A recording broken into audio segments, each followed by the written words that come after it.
نحمدہ ونصلی علی رسولہ الکریم اما بعد اعوذ باللہ من الشیطان الرجیم فاما من اعطى واتقى وصدق بالحسنى فسنيسره لليسرى۔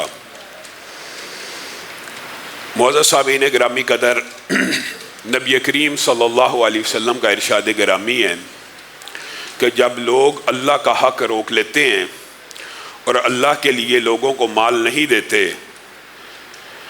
اور زکوٰۃ کو روک لیتے ہیں تو آسمان سے بھی قحطوں کا، بھوک کا نزول ہو جاتا ہے۔ مفہوم یہ بھی ہے کہ بیماریوں کا بھی نزول ہو جاتا ہے، حتیٰ کہ ایک حدیث میں رسول اللہ صلی اللہ علیہ وسلم نے ارشاد فرمایا لولا البہائم لم یمطروا، اگر جانور نہ ہو، چپاہے نہ ہو تو زکوٰۃ کو روک لینے کی وجہ سے اللہ رب العزت آسمان سے پانیوں کو بھی روک دے۔ لولا البہائم لم یمطروا، اگر تم زکوٰۃ نہیں دو گے تو آسمان سے کبھی بارش بھی نازل نہیں ہوگی، اور اگر زکوٰۃ روک دینے کے بعد بھی بارش نازل ہوتی ہے تو اسی لیے ہوتی ہے کہ چپاہے ہیں، چرند ہیں، پرند ہیں، کیڑے ہیں، مخلوقات ہیں، اور اللہ رب العزت کی دیگر مخلوقات ہیں جن کی وجہ سے اللہ رب العزت یہ رحمت کا معاملہ کرتا ہے۔ معزز سامعین گرامی قدر، جس طرح دو بیٹیوں کو پالنے والا کل قیامت کے دن نبی کریم صلی اللہ علیہ وسلم نے ارشاد فرمایا میرے ساتھ ان دو انگلیوں کے برابر فاصلے کے، صرف ان دو انگلیوں کے درمیان کتنا فاصلہ ہے؟ کوئی فاصلہ نہیں، میرے ساتھ ایسے ہوگا جیسے یہ دو انگلی ہیں۔ اسی طرح یتیموں کی کفالت کرنے والا بھی کل قیامت کے دن نبی کریم صلی اللہ علیہ وسلم کے ساتھ ایسے ہوگا جیسے یہ دو انگلی ہیں۔ اور نبی کریم صلی اللہ علیہ وسلم نے ایک دن صحابہ سے پوچھ لیا کس نے آج روزہ رکھا ہے؟ حضرت ابو بکر کہنے لگے میں نے آج روزہ رکھا ہے۔ کس نے آج جنازہ پڑھا ہے؟ میں نے آج جنازہ پڑھا ہے۔ کس نے آج مریض کی تیمارداری کی ہے؟ میں نے آج ایک مریض کی تیمارداری کی ہے۔ کس نے آج یتیم کو کھانا کھلایا ہے؟ کس نے یتیم کے سر کے اوپر دست شفقت کو رکھا؟ مفہوم یہ ہے۔ حضرت ابو بکر نے کہا میں نے، تو رسول اللہ صلی اللہ علیہ وسلم نے ایک عظیم خوشخبری سنائی، کہا کسی بھی مومن میں، مفہوم یہ ہے، کسی بھی مومن میں یہ چار چیزیں ایک دن میں، یعنی یہ چار خصلتیں ایک وقت میں، جیسے حضرت ابو بکر سے پوچھا چاروں چیزیں ایک ہی دن میں کی ہوئی ہیں، کسی بھی مومن کے اندر یہ چار خصائل عادات ایک دن میں سر انجام کرنے کی صلاحیت پیدا ہو جائے، نبی کریم صلی اللہ علیہ وسلم نے فرمایا وہ بندہ جنت میں داخل ہو جائے گا۔ اس میں یتیم کو کھانا کھلانا بھی شامل ہے۔ اور نبی کریم صلی اللہ علیہ وسلم جب یہ بات بیان کر رہے تھے، جو اللہ کی بارگاہ میں 1 روپیہ خرچ کرنا بھی اجر و ثواب ہے، ایک بندے کو کپڑے پہنانا بھی اجر و ثواب ہے، لیکن نبی کریم صلی اللہ علیہ وسلم ترغیب دے رہے ہیں کہ جو اللہ کی بارگاہ میں جوڑا جوڑا خرچ کرتا ہے تو اللہ تعالیٰ کل قیامت کے دن جنت کے ایک دروازے سے، یعنی باب الصدقہ سے، ویسے تو جنت کے دروازے باب الجہاد بھی ہے، باب الصلاۃ بھی ہے، باب الریان بھی ہے، تو نبی کریم صلی اللہ علیہ وسلم نے جب یہ کہا کہ جوڑا جوڑا خرچ کرنے والے کو بھی جنت کے ایک دروازے سے پکارا جائے گا، تو حضرت ابو بکر یہ باتیں جب سنا کرتے تھے تو ایک دن ان کے دل میں یہ خیال آیا اے اللہ کے رسول، کیا کوئی خوش قسمت ایسا بھی ہوگا کہ جنت کے 8 دروازے جو نیکیوں کے ساتھ خاص اور مختص ہیں، 8 کے 8 دروازے کسی بندے کو پکارتے ہوں گے؟ تو رسول اللہ صلی اللہ علیہ وسلم نے کہا تھا اے ابو بکر، مجھے اللہ کے ہاں امید ہے کہ تو انہی میں سے شامل ہے۔ اللہ رب العزت ہم کو بھی نیکیوں کا یہ اعمال کرنے کی توفیق دے کہ ہمیں بھی جنت کے 8 دروازے پکارے، اور وضو کے بعد جو دعا ہے جس کے بارے میں حدیث ہے اگر پڑھ لو گے تو انشاءاللہ جنت کے 8 دروازے کل قیامت کے دن تمہیں بھی پکاریں گے۔ میرے بھائیو، بالعموم ہوتا یہ ہے کہ انفاق فی سبیل اللہ، ویسے تو یہ ایک ایسا حق ہے جو سابقہ امتوں کے اوپر بھی فرض کیا گیا تھا، اور اسماعیل کے واقعے میں اللہ رب العزت نے کہا وہ اپنے گھر والوں کو نماز کا اور زکوٰۃ کا حکم دیا کرتے تھے، لیکن عموماً دیکھا جاتا ہے کہ جو کسی چیز کی تبلیغ کر رہا ہوتا ہے وہ خود اس کے اوپر اتنا کاربند نہیں ہوتا، تو اس کی تبلیغ میں بھی اثر کم ہوتا ہے۔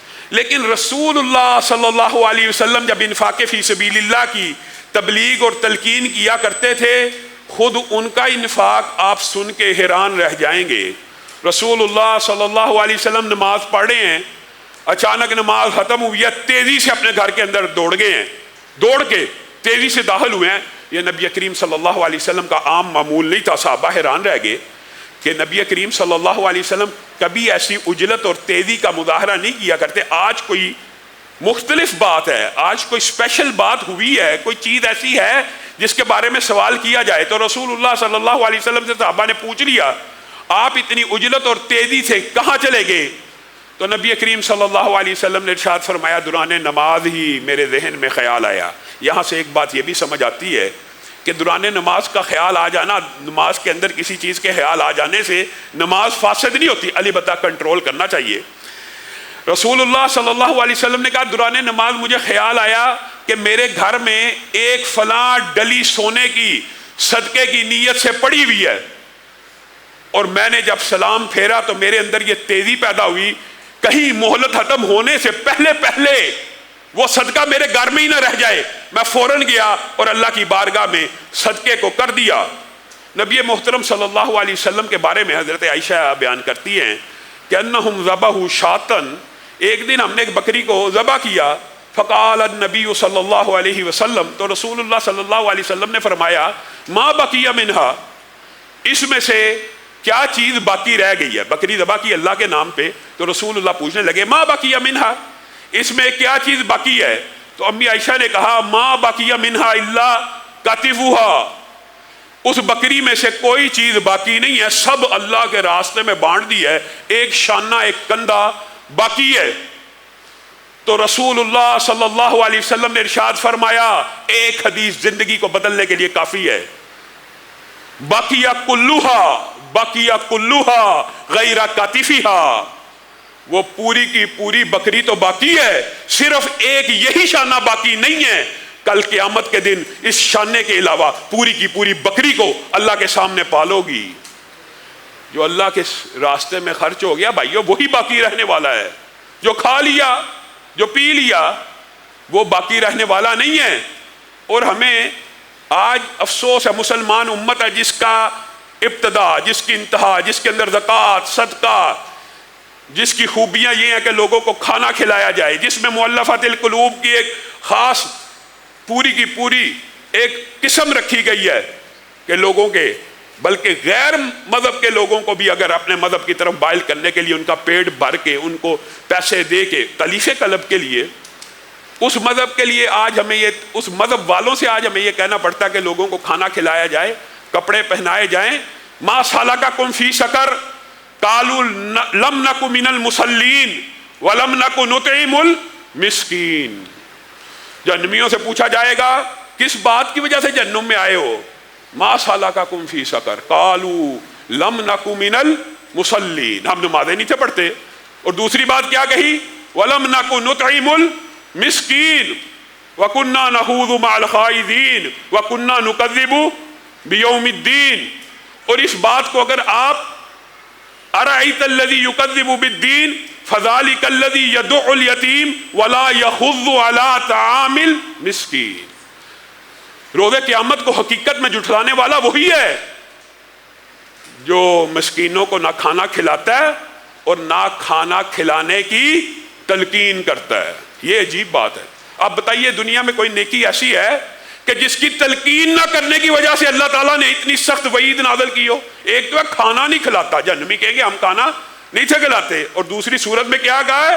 ارأیت الذی یکذب بالدین فذلک الذی یدع الیتیم ولا یحض علی طعام المسکین.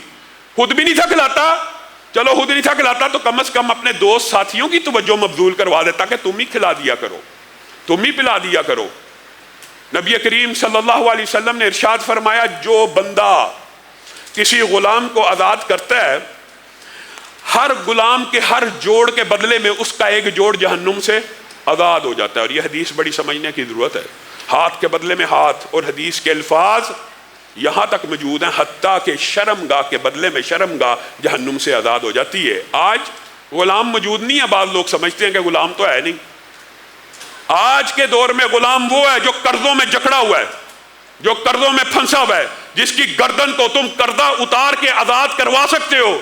تو نبی کریم کی اس حدیث کے مصداق آ جاؤ گے کسی کا قرض ادا کرنے کی وجہ سے, کہ جس طرح تم ایک غلام کو آزاد کر کے اس کے ہر عضو ہر حصے کے بدلے میں اپنے جسم کے ہر حصے کو جہنم سے آزاد کرواتے ہو, اسی طرح غلاموں کو آزاد کرواؤ. مراد یہ ہے کہ جو قرضوں میں پھنسے ہوئے ہیں، جو تنگ دست ہیں، جو مصیبت کا شکار ہیں. وَأَمَّا إِذَا مَا ابْتَلَاهُ فَقَدَرَ عَلَيْهِ رِزْقَهُ فَيَقُولُ رَبِّي أَهَانَنِ. اللہ تعالیٰ نے رزق روک دیا، کہا اللہ نے بڑی زیادتی کیا. كَلَّا بَل لَّا تُكْرِمُونَ الْيَتِيمَ وَلَا تَحَاضُّونَ عَلَىٰ طَعَامِ الْمِسْكِينِ وَتَأْكُلُونَ التُّرَاثَ أَكْلًا لَمًّا وَتُحِبُّونَ الْمَالَ حُبًّا جَمًّا.